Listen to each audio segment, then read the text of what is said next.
Hey guys, welcome back to Mo's Game Table. Today we're going to take a look inside Iron Curtain, Central Europe 1945 to 1989. This is a game designed by Carl Fung and published by Multiman Publishing.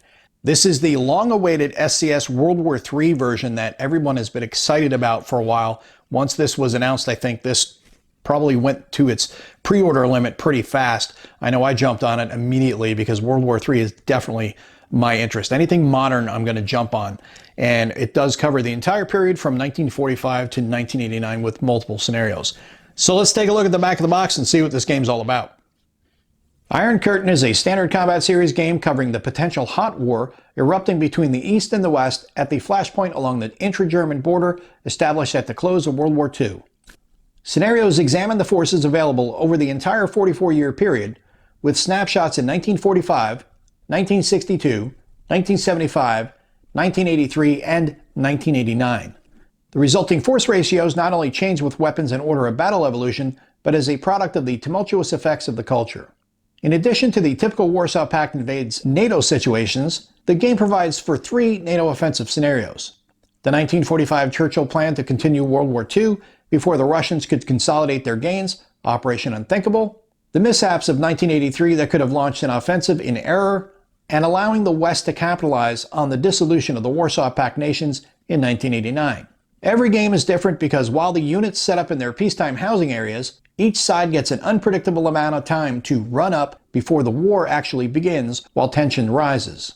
The result will allow each side to move to deployment areas or not, as the fates decree, with all combinations of total surprise to total preparedness possible between them. Iron Curtain is a fast-paced game of what is assumed to be a month of intensive combat, where both sides race to fulfill their objectives before a ceasefire ends hostilities. All the developments of modern warfare over this epoch are included: nuclear and chemical warfare, modern near-nuclear aviation effects, air mobile forces, attack helicopters, airborne mech forces, amphibious operations, and even the ill-fated Pentomic Division structure. It's your turn to decide the fate of Europe. And the components, it says we get 1 game-specific rulebook, 1 SCS version 1.8 rulebook, 4 counter sheets of 1120 counters, a 22 by 34 inch map, 8 scenarios, 2 full color player displays, 2 full color 2-sided game charts and tables, and 2 6-sided dice.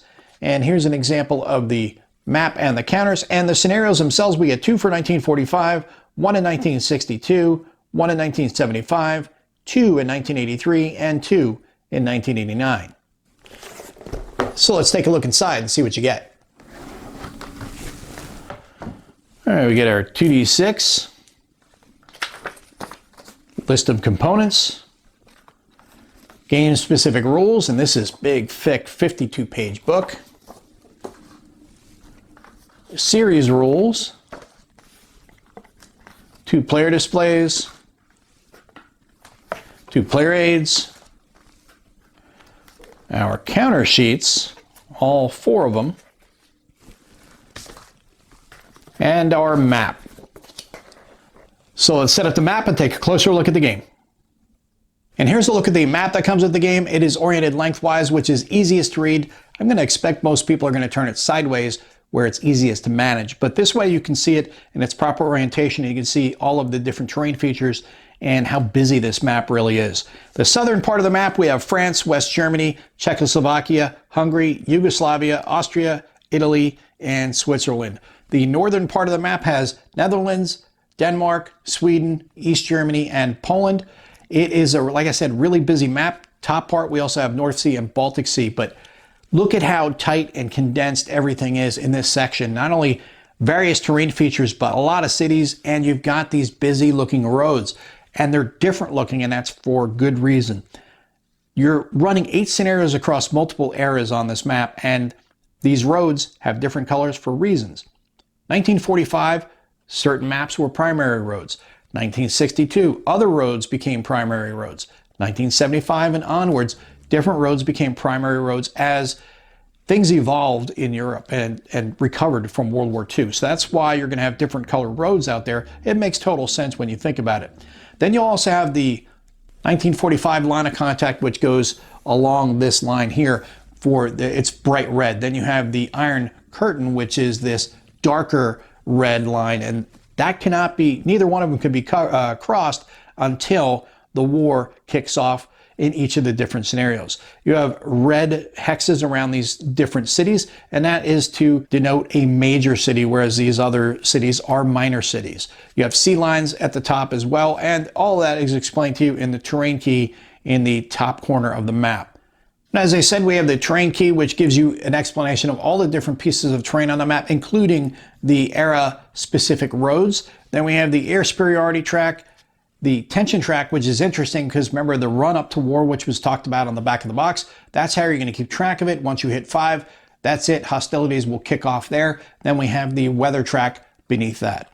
Now we'll take a look at the player aids that come with the game. This is the player display. Each player gets one. And this is where you will place your air units for air superiority, strike, potential losses available, and then the special assets here at the bottom. Then on the main player aid card, we have the CRTs for 1945 as well as 1962 through 1989.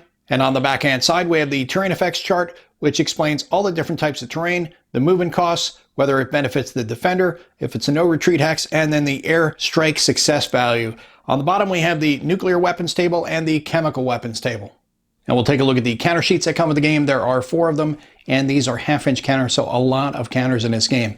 The easy way to distinguish between NATO and Warsaw Pact is to look at the unit designation. If it's blue, it is NATO. If it is red, it is Warsaw Pact. On the left-hand side, we see a bunch of different NATO units. We've got US, UK, Canadian, Indian, New Zealand, French, and even Free Polish.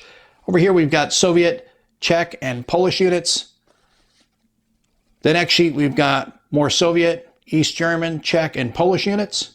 On the third sheet, we've got more US, UK, and West German units. And on the last sheet, we've got Danish, Dutch, French, Italian units, as well as some Austrian, and a bunch of different admin counters.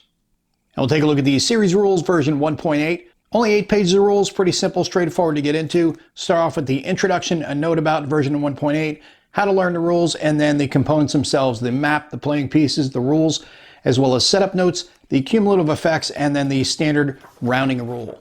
Then we get into Fog of War. In the SCS system, you can only look at the top counter on a stack. You cannot examine a stack until you've committed to combat. And at that point, then you can break the stack apart and you can use that information to calculate your odds for the combat, but you can't look at them until you've committed to combat. Then we get into the sequence of play, and there are multiple phases in each turn. There are movement, combat, exploitation, and supply phase, and then the second player will follow those same phases. At the top left, we have the unit and marker information, so it gives you a breakdown of each of the different units in the game so you know how to read the different pieces of information. Then we have the zones of control and then the ZOC effects along with a illustrated example here. Then we get to movement, how to move units, terrain effects on movement, and restrictions on movement, as well as a movement example, illustrated movement example here with the terrain effects chart for you to follow along with. Then we get to stacking, reinforcements, overrun combat, restrictions on overruns, and then we have an illustrated example of the overrun combat. Then we have overrun results, and then we start on combat on page 5. Combat results, restrictions on combat, terrain effects on combat, odds determination, and then step losses. Then we get 3 different examples of combat on page 6. Retreats, retreats path, no retreat option, advance after combat, and then exploitation before we get into supply, along with an example of the supply and how to trace it. And then we get to tracing supply lines, out of supply effects, and hex control. And then we are at the back of the rule book. And we'll take a look at the game-specific rules for Iron Curtain. This is a 52-page book. It is much different than what we're used to with SCS, and also much different than what we're used to with SCS. This is semi-gloss and full color, as you can see by the table of contents on the front of the book. There are about 16 pages of rules. The rest are scenarios and designer's notes. On the inside front cover, we have the explanation of the differences between this and the standard SCS game. You have the run-up and war turns. There are 2 main phases to each game of Iron Curtain. The run-up, which represents both sides' last positioning movements before fighting commences, and the war, which is the period of active combat operations. All scenarios start with a variable number of run-up turns, but all scenarios play out in exactly 10 war turns or less if NATO collapses. And it says here, with spanning the years, unlike most games, Iron Curtain does not cover a specific time frame, let alone a specific battle or campaign in history. Rather, it covers potential conflict occurring during the 44 years of the Cold War, showing the development of the armies facing each other across the Iron Curtain. Then we have the CRT, which we already looked at when we looked at the player aid cards. There is the CRT for 1945 era and then for 1962 and beyond. And also says here for supply, you throw out the supply rules from the SCS game in this. There are no need for supply rules due to the fact that there are a lot of pre-positioned logistical sites as well as civilian stocks of food, medical supplies, and fuel. So you can ignore those. There are some abbreviated supply rules for the 1945 scenarios, but the others, you pretty much will ignore it. Then there is the run-up turn sequence supply and then the war turn sequence supply. You get your unit symbol key here, a breakdown of all the units in the game, and a listing of all of the nationalities that are part of NATO and Warsaw Pact in the game. And then we have the setup symbols on the counters, and it explains to you where you're going to be placing them on the map. The 1962 box note. There are units used in the 1962 scenario that do not have a white box. They are used in other scenarios as well. The point is that you can safely ignore any unit with a white box if you are not setting up a 1962 scenario. Then you have exploit capable units, movement allowance types, units with 0 movement allowance, step sizes, rebuilding units, air superiority, other air attributes. Then we have the player displays, how to use the air boxes and the special assets box, map and play conditions, the hex and hex side terrain.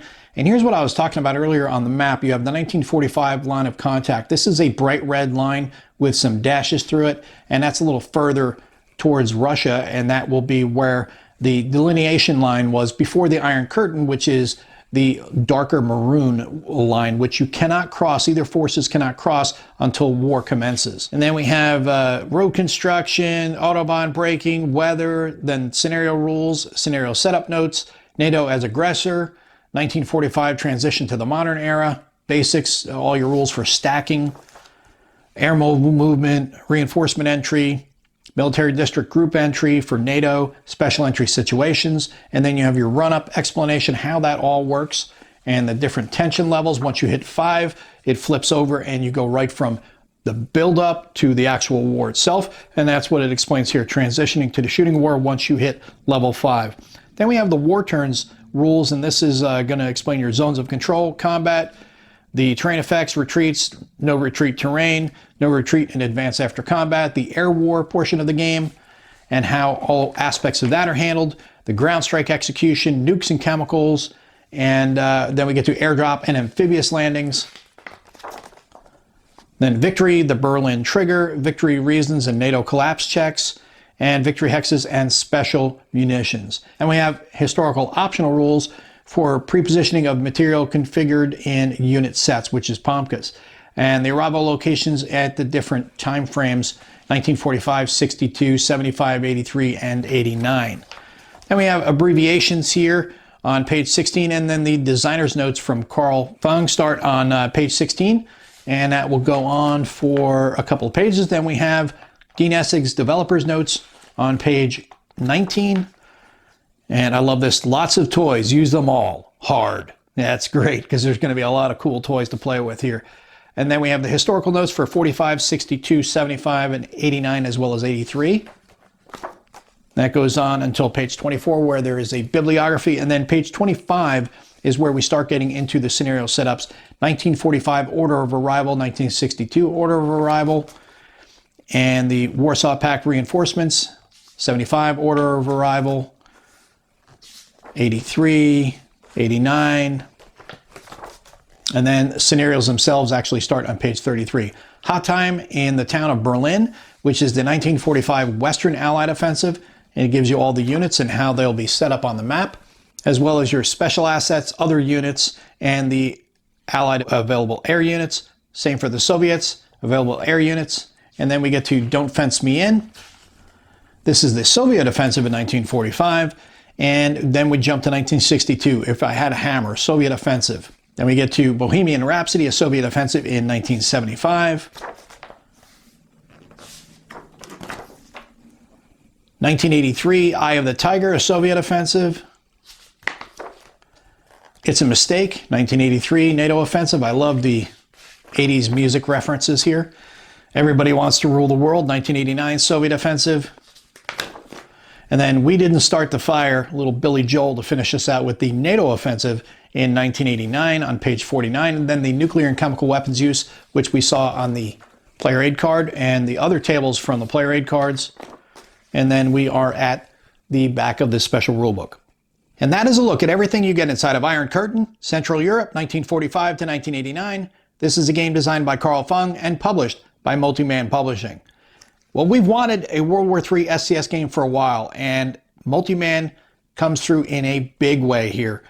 Not just with a simple SCS World War III scenario, or 2 or 3, but a half century's worth of World War III potential conflicts covering 8 different scenarios. And it starts in 1945, goes all the way to 1989. That is fantastic that we have that flexibility and a way to explore different times in history and see if there could have been different outcomes depending on how things went. And not only that, but it's not going to be always the Warsaw Pact invading West Germany and NATO having to defend. NATO can be the aggressor in a lot of these situations as well. And I think that's great that the scenarios will go back and forth, who is the aggressor. I really love the idea of the run-up to the war itself.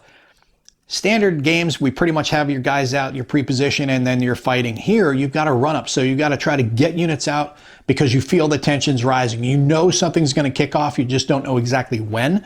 So you got to try to rush to get units out there on the front and try to get those holes plugged before you get attacked, and I think that's going to make for a really interesting aspect of this game. Well, if you've been wanting an SCS game that covered World War III, this is the one to check out. I'm really excited to play this game. I think Multiman looks like they've done a great job with this one, and I'm sure it's going to be a lot of fun to play. Well, the pre-orders are going out now, so if you missed out on the pre-orders, I think you're going to have to wait until you can place your order till it's available on the site, which will probably be in another week or so once they get through all the pre-orders going out the door. And then you can place your order, and you should see it pretty quick because Multiman actually ships pretty fast. Well, I hope that helps you guys out if you've been curious about this one. You have any comments or questions, post them down below. Thanks for tuning in, guys. See you next time.